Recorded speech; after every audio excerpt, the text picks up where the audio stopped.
Chris and Markela Sourovelis got a shock earlier this year when their home was raided by police. And had the gun on my dog's head. They told me to open the door, they're police, and we're going to kill your dog if you don't open the door. Unbeknownst to them, their 22-year-old son had been dealing drugs and was arrested for selling $40 worth of heroin. He was ordered to attend drug rehabilitation, but this was only the beginning for his parents, who got another visit from the police around a month later. I'm like, my son just left for rehab. He said, oh, we're not here for your son, we're here for your house. They came in with a letter from the judge that they're seizing my house. And I asked him why. He says, because of drugs. I'm like, well, there's no drugs here. I wasn't convicted of anything. I haven't done anything wrong. He said, well, you can tell that to the judge. The couple had their home repossessed under what's known as civil forfeiture law. Philadelphia is one of the biggest users of this procedure, which allows police to seize property linked to a crime, even if the owner had no knowledge of the crime, and even if there haven't been any convictions.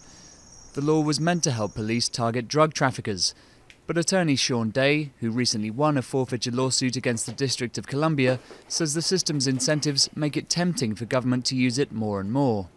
In the district, for instance, it initially began as a program to fund 50% for law enforcement, 50% for drug treatment in the communities, but they amended the statute in 2011 so that all the money would go to the general fund of the District of Columbia, and therefore they basically get more revenue, but they don't raise taxes.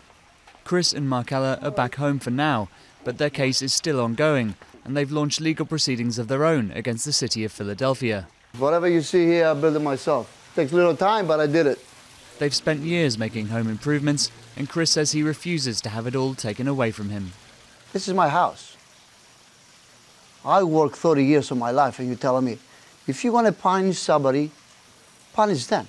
Or punish my son, take him in jail, do whatever. Don't come after me, because I don't do nothing to you. The city of Philadelphia says it uses forfeiture only as a final resort in its efforts to protect the public from the effects of drug dealing.